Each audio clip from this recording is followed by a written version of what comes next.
안녕하세요. 블랙오션 마스터 신입니다. 2023년 2회 4회 기출문제 풀이 시작할게요. 첫 번째 문제는 행복한 삶에 대한 조건이고요. 그래서 일단 우리가 시험에 나왔던 행복과 행복한 삶을 실현하기 위한 조건 둘 다 보고 문제 풀러 갈게요. 행복은 우리나라의 헌법 제10조에 보면 모든 국민은 행복을 추구할 권리를 가진다라고 명시되어 있습니다. 그리고 서양 학자로서 아리스토텔레스는 인간 존재의 목적을 행복이라 했고, 칸트는 도덕 법칙을 따르는 것이 인간의 의무고, 이 의무를 다하면 행복을 누릴 자격이 있다라고 주장했습니다. 그래서 칸트의 의무론이 나온 거고요. 벤담과 밀은 공리주의 학자인데요. 공리주의 학자들은 최대 다수에게 최대 행복을 주는 것이 중요합니다. 그래서 쾌락을 즐기는 것은 옳은 행위이자 행복이다라고 주장합니다. 그리고 행복한 삶을 실현하기 위한 조건 첫 번째요. 질 높은 정주 환경이 나오고요. 두 번째는 삶의 질을 유지할 수 있는 경제적 안정. 그리고 세 번째는 바람직한 삶에 대한 성찰을 바탕으로 한 도덕적 실천. 그리고 마지막으로 참여 중심의 정치 문화가 있습니다. 문제를 풀어볼게요. 행복한 삶을 실현하기 위한 조건이요. 남을 돕고 남과 더불어 살아가려는 노력은 다른 사람을 행복하게 만들 뿐만 아니라 자신에게도 진정한 행복감을 가져다 준다. 내적으로 성찰하고 옳은 일을 실천하는 것. 이것은 바로 도덕적 실천입니다. 다음은 사회보장 혹은 사회복지제도고요. 사회보험은 강제성과 돈과 연관되어 있습니다. 그래서 우리가 보통 정규직과 비정규직을 나누는 기준이 이 사회보험을 들었냐 들지 않았냐로 나누곤 합니다. 그래서 사회보험의 예에는 일단 연금이 있고요.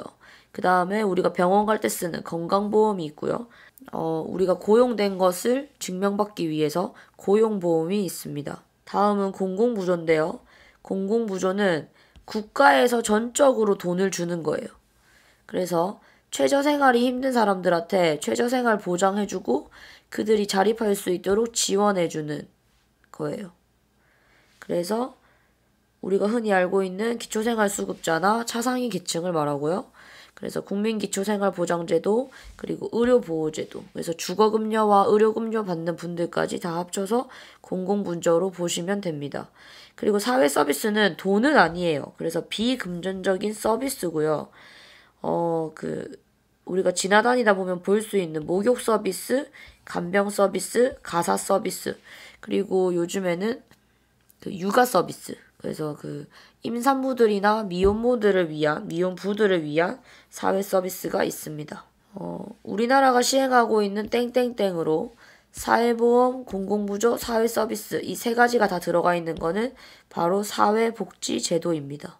다음은 민주공화국을 생각하면서 우리나라가 가지고 있는 특징들을 조금 볼게요. 우리가 여권에 보면 그냥 코리아라고 적혀있지 않죠? 우리나라는 리퍼블릭 오브 코리아라고 적혀 있습니다. 그래서 그 말의 뜻은 일단 민주라는 뜻에서 국민이 주인이다라는 뜻에서 우리는 국민 주권의 원리를 주장하고요.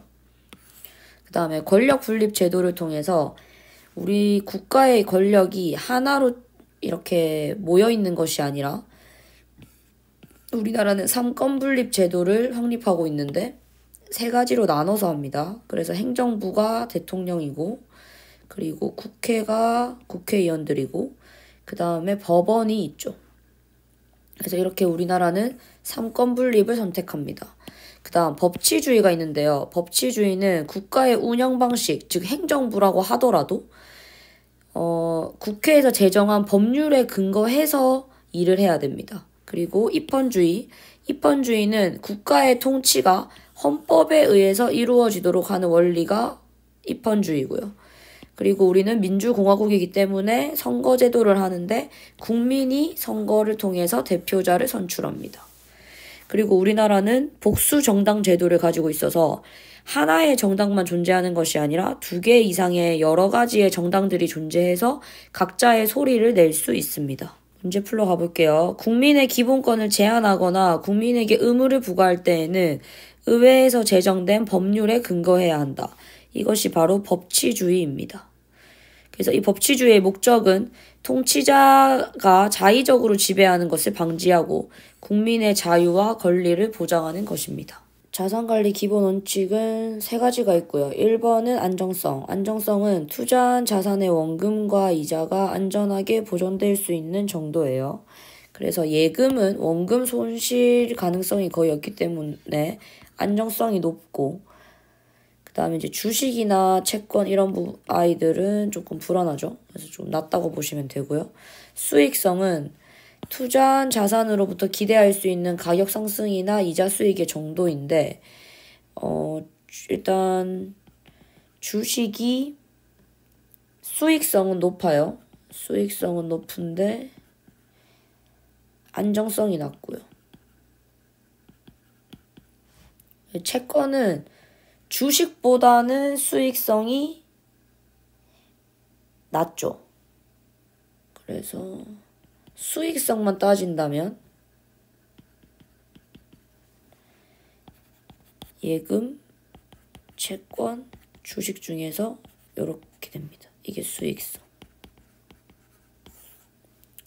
그 다음 유동성이요. 유동성은 황금성이라고도 부르는데요. 이거는 보유하고 있는 자산을 쉽게 현금화할 수 있는 정도라서 일단 예금이 당연히 유동성이 높겠죠. 그리고 부동산. 이거는 매매하는데 시간이 걸리기 때문에 유동성이 낮다고 보시면 됩니다. 자, 문제 풀러 갈게요. 모든 금융상품은 정도의 차이가 있을 뿐 원금을 보존하는 데 위험이 따른다. 따라서 금융상품을 선택할 때에는 투자한 자산의 가치가 온전하게 보존될 수 있는 가능성의 정도. 그러니까 온전하게 보존될 수 있는. 그래서 답은 2번입니다.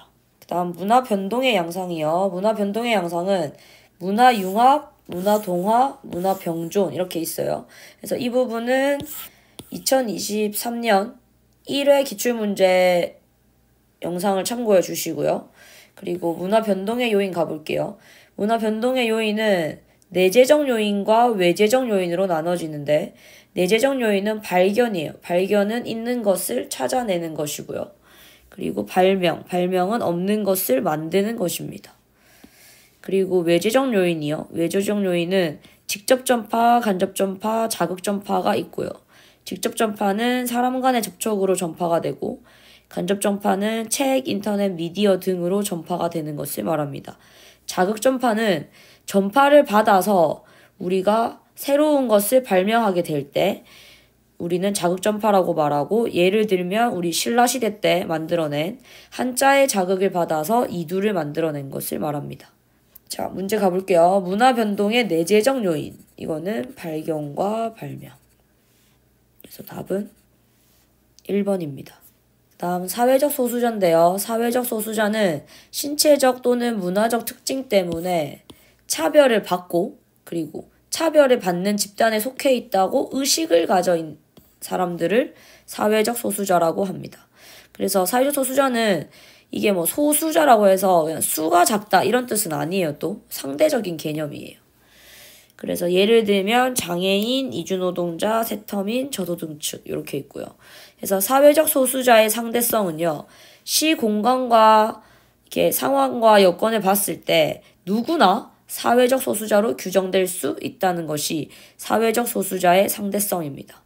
그러면 이러한 사회적 소수자 문제를 해결하기 위해서는 개인적으로는 편견을 버리고 인간의 존엄성을 인정해줘야 합니다. 그리고 사회적으로는 차별하는 정책과 법률 제도를 바꿔야겠죠. 그래서 장애인 차별금지법, 외국인 근로자 고용에 관한 법률 등 이러한 법률 제도 개선이 필요한 시점입니다. 문제를 가볼게요. 사회적 소수자에 대한 설명으로 가장 적절한 것. 자신들이 차별받는 집단의 구성원이라는 인식이 존재한다. 이게 바로 사회적 소수자고요. 우리 사회에서는 장애인, 이주 외국인 뭐 더 있죠. 세터민도 있고 더 있습니다. 이거는. 그리고 인종이라는 단일 기준 아니고 여러 기준은 많습니다. 그리고 사회에서 항상 평등하게가 아니라 차별을 받는 거죠. 다음은 근로자의 권리요. 근로자의 권리를 다른 말로 이제 노동3권 혹은 근로3권이라고 부르는데요. 단결권, 단체 교섭권, 단체 행동권이 있습니다. 단결권은 근로자들이 근로조건을 유지, 향상을 위해 단체를 설립할 수 있는 권리고요. 단체 교섭권은 근로조건의 유지, 개선을 위해 근로자 단체가 사용자와 교섭하고 협약을 체결할 수 있는 권리입니다. 근데 이렇게 막 협약을 체결하려고 했는데도 안 된다. 그러면 단체 행동권을 해서 이제 사용자에 대항하여 각종 쟁의 행위를 하는 건데 이것이 바로 파업 같은 겁니다. 그래서 7번에서 근로자들이 근로조건 향상을 위해 자주적으로 노동조합이나 그 밖의 단결체를 조직 운영하거나 그에 가입하여 활동할 수 있는 권리. 이건 바로 단결권입니다. 그 다음 시장 실패요. 이 파트는 문제가 자주 나와요. 그래서 좀 외워주세요. 시장 실패는 일단 시장에서 자원 배분 자체가 효율적으로 이루어지지 못하는 상태를 말하는데 1번 불안정 경쟁 때문에 그렇습니다. 이게 바로 뭐냐면 독점과 과점 때문이에요. 공급자가 하나밖에 없으면 방법이 없죠. 그리고 하나뿐만 아니라 소수여도 좀 방법이 없어요. 왜냐면 그 기업들이 똑같이 이렇게 단합을 해버리면 이제 소비자들은 그 돈을 주고 사야 되니까요. 그 다음에 공공재의 부족입니다. 공공재의 부족이라는 것은 대가를 지불하지 않아도 누구든지 사용 가능한 공동의 제한화 서비스인데 우리가 볼 때는 이제 뭐 가로등이나 그다음에 공원 이런 게 이제 공공재입니다. 그래서 이제 요럴 때는 무임승차의 문제가 발생하기가 쉽습니다. 그리고 외부효과의 발생이요. 외부효과는 어떤 경제 주체의 행동이 의도하지 않았으나 혜택을 줄 수도 있고 피해를 줄 수도 있죠. 그래서 혜택을 줘도 대가를 안 받고요. 그 다음에 피해를 줘도 보상을 하지 않는 거예요. 그 다음에 경제적 불평등에 의해서 시장 실패가 일어나고 있습니다. 그럼 시장 실패의 사례, 불안정 경제, 외부효과 발생, 공급재 공급 부족. 그래서 보편윤리는 아닙니다. 그래서 답은 2번. 그 다음 문화 이해 태도예요. 자, 여기서 기억하셔야 하는 것은 이제 문제가 사실 많이 나와서 자문하냐, 문화사대주의냐, 문화상대주의냐, 극단적 문화상대주의냐라고 묻는 문제보다 이 자문화 중심주의와 문화사대주의의 공통점이 뭐냐라고 묻는 문제가 지금 많이 나오고 있어요. 그래서 자문화든 문화사대주의든 자문화는 자기만 우월하고 문화사대주의는 다른 나라만 우월하거든요. 그래서 문화를 우열 관계, 위와 아래 혹은 높음과 낮음으로 보는 그 태도 자체가 이 자문화와 문화사대주의가 가지고 있는 공통점입니다. 그리고 문화상대주의는 우열이 아니라 고유하다. 모두 의미와 가치가 있다고요. 그리고 이제 극단적 상대주의는요. 인류의 보편적 가치를 침해하는 문화도 그 나라에서의 고유한 의미가 있다고 인정하는 태도인데요. 이게 보편적 가치가 중요합니다, 지금. 그래서 보편적 가치. 이게 생명을 침해하는 문화도 이게 문화라고 인정할 수는 없잖아요. 근데 실제 이슬람교의 명예살인이라거나 중국의 전족, 그리고 아프리카의 식인품습, 인도의 사티 이런 것들은 인간의 생명과 혹은 인간의 몸을 해치는 이런 쪽이기 때문에 이거는 이제 여기까지 문화로 인정하는 것은 안 된다인 거죠. 그래서 보편윤리를 조금 더 알아보면 보편윤리는 모든 사회 구성원들이 지켜야 하는 윤리. 그래서 이게 바로 목숨입니다. 생명. 인간은 누구나 존중받아야 할 의무가 있고 가치가 있습니다. 특수윤리는 그 지역에서만 공유하는 윤리라고 생각하시면 됩니다. 자, 그럼 문제 가볼게요. 자문화 중심주의는 문화사대주의는 이라고 적혀 있으면서 자문화 중심주의와 문화사대주의에 뭐가 있다? 공통점이 있다. 그래서 이제 이 공통점이 바로 특정 문화를 기준으로 다른 문화를 평가한다. 이 바로 우열관계. 그리고 이 세 가지의 문장은요. 문화상대주의를 말하는 겁니다. 자, 헌법입니다. 헌법은 우리나라 법 중에 가장 높은 법, 최상위의 법이고요. 모든 법령의 기준과 근거로 법률이 헌법에 위배가 되면 헌법재판소에서 위헌 재판을 할 수 있어요.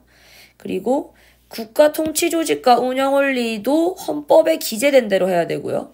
국민의 기본권 보장도 당연합니다. 여기도 명시되어 있는 헌법 안에서 국민의 기본권을 보장할 수 있습니다. 그래서 헌법의 역할은 이게 가장 중요합니다. 국민의 인권 보장을 위한 근본적인 토대이자 최후의 보호막입니다. 가장 최고의 법인 헌법을 통해 추상적인 인권을 구체적으로 보장하는 것입니다. 문제 풀게요. 헌법이요. 국민의 모든 자유와 권리는 법률로서 제한할 수 있고 제한하더라도 자유와 권리에 대한 본질적인 내용은 침해할 수 없다. 그래서 국민의 기본권 보장과 관련된 것이 헌법 조항의 의의입니다. 세계화는 생활권의 범위가 전 지구로 확대. 그래서 전 세계가 하나로 통합되어 가는 현상을 말합니다. 일단 이 세계화가 가능하게 된 이유가 교통통신의 발달로 일단 시공간적 거리가 축소됐고요. 그리고 WTO의 출범으로 자유무역이 많아졌어요. 그리고 이제는 한 나라가 하나의 문제를 해결할 수 있는 것보다 자연이나 빈곤, 자원 같은 이런 큰 문제들이 있다 보니 국가 간의 상호협력 필요성이 증대되고 있습니다. 그럼 이러한 세계화에 따른 문제점은 첫 번째, 국가 간의 빈부격차가 점점 커지고 있어요.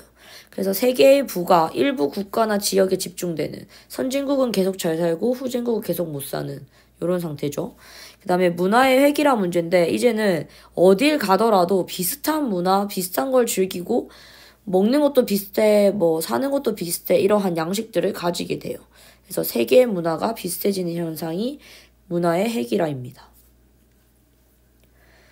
기획에 들어갈 내용 한번 찾아볼게요. 세계화에 따라 자유무역이 확대되면서 높은 기술력과 자본을 가진 선진국과 상대적으로 경제력을 가지 못한 개발도상국 사이에 경제적 차이가 일어난다. 그게 바로 빈부격차 심화입니다. 그 다음에 국제사회 행위 주체는 2021년부터 계속 나오고 있는 문제다 보니 꼭 외워주셔야 합니다. 국가, 가장 기본적인 행위 주체로서 주권을 행사하고 공식적과 외교 활동이 있습니다. 그리고 국제기구는요, 각국 정부를 기본으로 하는 국제사회 행위의 주체로 국가 간의 이해관계를 조정하거나 분쟁을 중재 혹은 국제규범을 만들어냅니다. 그게 예를 들면 유엔과 EU와 OECD와 같은 기구들입니다. 그리고 국제비정부기구요. 국제비정부기구는 정부가 아니에요. 그래서 개인이나 민간단체 중심으로 국제사회 문제를 해결하는데요. 그린피스 국제사면위원회 국경 없는 의사회가 있습니다. 국제사회 행위 주체다. 그리고 유엔과 그다음에 WTO가 있다. 그래서 이것은 바로 정부 간의 국제기구입니다. 그다음에 자유무역협정은 FTA 기억하시고요. 다국적 기업은 F 생각하시면 됩니다. 생산하는 곳과 본사와 연구소가 다 따로따로 있는. 다음 정보화에 따른 변화요. 정보화로 인해서 우리는 가상 공간이 생겼고 공간적 제약이 감소되면서 또 GPS 활용도 잘하게 되었습니다. 그러다 보니까 정치 참여가 좀 더 우리가 국회를 가지 않아도 이렇게 볼 수 있으니까요. 정치 참여가 확대되고 그다음에 전자상거래, 우리 인터넷 쇼핑 이런 거 많이 하죠. 그리고 코로나로 좀 더 심해졌지만 원격 근무와 원격 진료, 원격 교육도 이제는 많이 늘어났습니다. 지역 간의 문화 교류 확대도 바뀐 점이고요. 그럼 이러한 정보화에 따른 문제점이요. 1번 인터넷 중독. 인터넷 중독은 인터넷 과다 사용으로 일상생활에 지장을 받을 때, 사생활 침해는 사이버상의 개인적인 정보가 다른 사람에게 공개될 때, 정보 격차, 이거 기억하셔야 합니다. 새로운 정보에 접근할 수 있는 능력을 보유한 사람과 그렇지 못한 사람 사이에 사회적, 경제적 격차 또한 심화되는 현상입니다. 그리고 사이버 범죄요. 정보통신망이다 보니까 타인의 명예를 침해하거나 타인에게 피해를 입히는 행위가 좀 더 늘어나고 있습니다. 그래서 여기 보시면 새로운 정보기술에 접근할 수 있는 능력을 보유한 자와 그렇지 못한 자 사이에 발생하는 경제적, 사회적 격차. 이게 바로 정보 격차입니다. 그리고 기후요. 기후는 무조건 다 외우셔야 합니다. 열대기후는 통풍이 잘 되는 곳, 뜨거운 곳이에요. 화전농업, 그 다음에 플랜테이션, 습기와 열기, 해충을 막기 위한 고산가옥과 수산가옥. 그래서 여기 영도시 근처에 있는 게 열대기후입니다. 그 다음요, 건조기후요. 강수량이 적고 지붕이 평평한 흙돌집이고 이동식 가옥을 가지고 있고 오아시스 농업. 그 다음에 온몸을 감싸는 헐렁한 옷. 이게 바로 여기 있는 건조기후입니다. 건조기후 보이죠? 여기 노란색. 그 다음 온대기후요. 온대기후는 계절풍, 사계절, 쌀. 그래서 여기를 온대기후라고 보는 게 맞겠네요. 우리나라도 온대기후입니다. 그다음 한대기후요. 겨울이 길고 몹시 춥고 술록 유목을 치고 그 다음에 털가죽 의복과 폐쇄적 가옥 구조를 가지고 있는 게 여기 위에 있는 한대기후입니다. 그래서 에스키모 생각하시면 돼요. 알래스카 이런 느낌요. 지도가 나올 수도 있고 지도가 안 나올 수도 있는데 일단 지도 한번 외워주시고요. 그리고 문제 풀러 갈게요. 건조기후에 대해서 써라. 그래서 건조기후는 아까 오아시스 농업과 지붕이 평평한 흙돌집. 그래서 답은 디귿, 리을. 자연재해요. 자연재해는 일단 시험에 나온 보기 위주로 제가 정리해놨고요. 그래서 뭐가 뭔지 알기만 하시면 됩니다. 태풍이요. 태풍은 열대해상에서 발생하는 열대저기압으로 강한 바람과 많은 비가 내립니다. 지진이요. 판가판의 경계에서 발생하고 건물이 무너지고 땅이 흔들립니다. 그 다음 쓰나미요. 바다 밑에서 일어난 지진이나 화산 활동으로 높은 파도가 빠른 속도로 해안으로 밀려옵니다. 산성비요. 한화산화물, 질소산화물이 원인이고요. 토양의 산성화와 건축물 부식이 있습니다. 황사요. 미세한 모래먼지가 편서풍을 타고 날아오는 현상으로 농작물의 피해 그리고 사람들한테는 호흡기 및 눈 질환을 발생시킵니다. 가뭄이요. 오랜 기간 동안 비가 오지 않기 때문에 농작물 수확량 당연히 안 되고 각종 용수, 물이 부족하고요. 사막화도 촉진되는 피해가 됩니다. 그 다음 폭설이요. 한꺼번에 많은 눈이 집중해서 내려서 교통이 마비되거나 구조물이 붕괴되는 등 사고가 일어나는 것을 말합니다. 주로 여름철 장마와 태풍의 영향으로 발생한다. 이것의 피해를 줄이기 위해서는 제방검설, 댐, 저수지 건설, 산림 조성 등 대책을 수립하고 예보와 경보 체계를 구축하고 지속적인 하천 관리가 필요하다. 그래서 이것은 홍수입니다. 도시화는 도시의 수가 증가하거나 도시에 거주하는 인구 비율이 높아지는 것을 도시화라고 합니다. 그러면 도시화가 되어가는 과정은 첫 번째 초기 단계요. 초기 단계에는 도시화율이 한 20% 정도예요. 그래서 도시화율은 낮고 촌락이 있고 1차 산업 위주로 발전합니다. 그리고 가속화 단계에 들어가게 되면 산업화가 시작되면서 사람들이 촌락에서 도시를 향하는 이촌향도 현상이 일어나고 지금 우리가 보는 개발도상국을 생각하시면 됩니다. 종착 단계는 도시화율이 이제 80% 이상을 넘어가서 역도시화가 오히려 일어나는 추세고요. 지금의 선진국을 생각하면 됩니다. 자, 그럼 이러한 도시의 결과로 지표의 포장 면적, 그러니까 아스팔트가 증가한다는 거예요. 상업시설 당연히 증가하죠. 그리고 직업이 점점 더 세분화됩니다. 예전에는 농사 짓는 것밖에 없었는데, 예전에는 공장 가는 것밖에 없었는데, 지금에는 서비스 직업이 생기면서 좀 더 직업이 세분화되었죠. 그리고 인공 건축물이 증가하고 주택 문제, 교통 문제, 환경 문제 이렇게 문제들이 발생하기 시작합니다. 그리고 열섬 현상이라고 도심의 기온이 주변보다 높게 나타나는 현상이 있고요. 도시 용수는 인공 상태의 지표면이 빗물을 제대로 흡수하지 못하기 때문에 홍수 발생 위험도가 높아지는 것을 말합니다. 그럼 문제 가볼게요. 한 국가 내에서 도시에 거주하는 사람들과 도시의 수가 증가하면서 도시적 생활 양식과 도시 경관이 확대되는 현상. 그것이 바로 도시화입니다.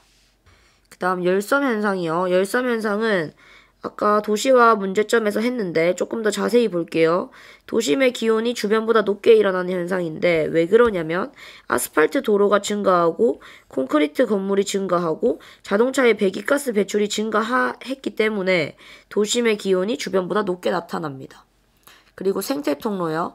생태 통로는 이제 우리가 로드킬이라고 하는 말 들어보셨나요? 저희가 고속도로를 만들었을 때 이제 그 원래 고속도로를 만들기 전에는 자연이었는데 우리가 고속도로를 만들고 나니까 이제 동물들은 거기가 어딘지 모르고 들어오는 거죠. 그래서 그 아이들의 이동을 돕기 위해서 설치되는 인공 구조물 또는 그런 공간 자체, 하나의 터널 같이 생긴 공간을 생태 통로라고 부릅니다. 그리고 업사이클링이요. 그러니까 사이클링과 리사이클링 이 부분에서 일단 리사이클링은 우리나라가 잘 하고 있죠. 재활용을 하는 것. 요즘에는 업사이클링이란 단어가 나와서 그냥 재활용을 하자, 다시 써보자가 아닌 그것을 넘어서서 완전한 새로운 제품을 만들어내는 것을 업사이클링이라고 부릅니다. 문제에서는 인간이 만든 시설물에 의해 야생동물들의 서식지가 분리되는 것을 막기 위해서 인공적으로 만든 길, 그게 바로 생태 통로입니다. 그리고 세계 4대 종교요. 세계 4대 종교는 1번 크리스트교, 2번 이슬람교, 3번 힌두교, 4번 불교고요. 크리스트교는 우리가 알고 있는 십자가 생각하시면 됩니다. 믿음, 사랑, 예수, 성경. 그리고 이슬람교는 알라신, 꾸란, 히잡, 모스크, 돼지 안 먹어요. 힌두교는 다신교고요. 누구를 믿는다 이런 건 없어요. 그래서 힌두교 사원, 겐지스강, 소 안 먹어요. 그리고 불교는요. 석가모니를 믿고 윤회사상, 불상, 탐, 연등, 열반과 해탈. 이게 불교라고 클릭하시면 됩니다. 그리고 저번에 나왔던 게 이슬람교 이 무슬림 여성 의상이라서 차도르, 부르카, 히잡, 니캅 이렇게 조금 일단 이 단어들 이름이라도 알아주시면 좋겠습니다. 그럼 힌두교에 대한 설명으로 옳은 것이요. 힌두교는 인도의 주요 종교로서 소를 신성시하여 소고기를 먹지 않습니다.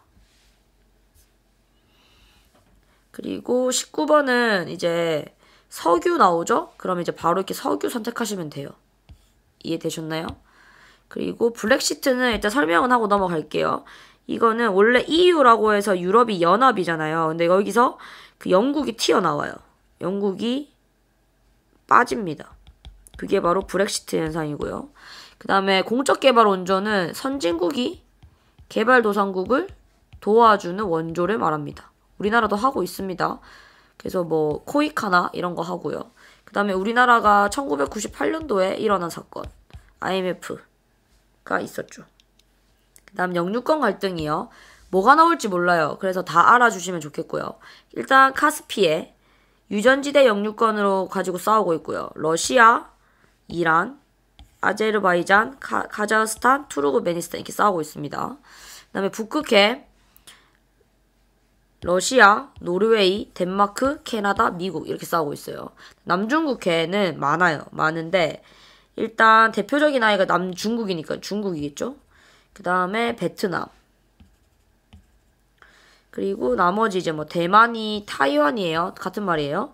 그 다음에 이제 뭐 브루나이, 말레이시아 이렇게 다 해서 이러한 군도들이 있습니다. 그래서 중국이 포함된 군도가 열도가 3개예요.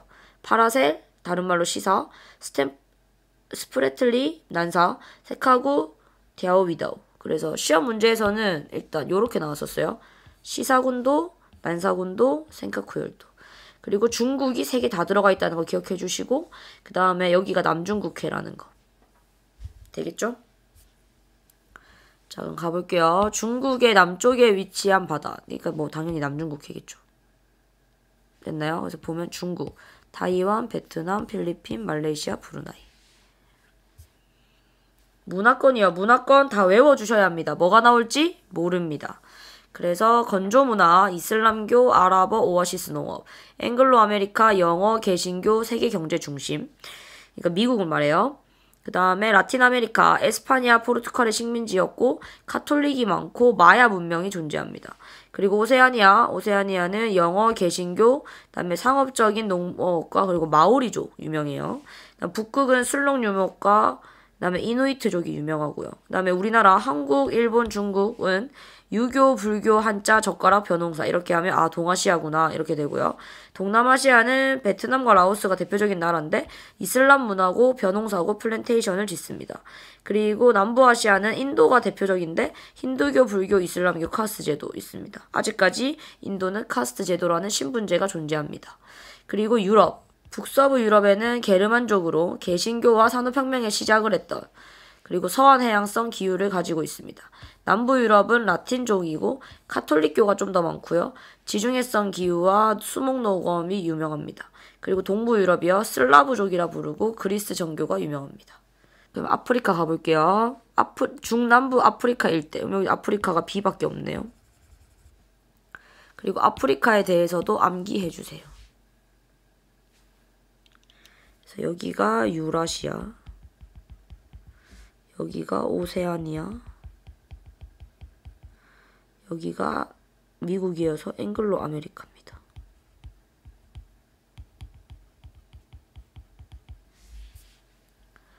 다음은 여기 보시면 느림이 힌트고 도시가 힌트예요. 느림, 슬로, 도시, 시티. 그래서 지역의 정체성을 드러낼 수 있는 유명의 자산이 필요한데 슬로시티 유명합니다. 그래서 우리나라에 증도도 있고요. 슬로시티로 지정된 거 좀 있어요. 그래서 한번 봐주시고. 그 다음 고령화요. 고령화에 대한 대책. 고령화는 이제 노인이 많아지는 거죠. 그러니까 노인복지시설과 노인연금. 그러니까 고령화, 노인 이게 답이었습니다. 그 다음에 이거는 아주 중요한 겁니다. 개발도상국에서 생산하는 제품에 정당한 가격을 지급하여 생산자가 경제적으로 자립할 수 있도록 해주는 무역 방식이 바로 공정무역입니다.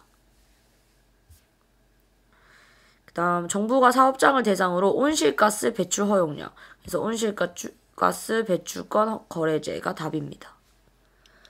자, 일단 지금 사회가 이런 기본적인 단어와 문제가 많이 나와요. 그래서 개념 설명 그리고 의미가 많이 나오는데 만약에 기출에 나오지 않은 문제가 나올 때는 이렇게 클릭할 수 있도록 힌트들이 나올 거예요. 그래서 힌트만 잘 보시고 문제 클릭하시면 됩니다. 되겠죠? 자, 그럼 여기까지 23년 2회 기출문제 4회였고요. 파이팅입니다.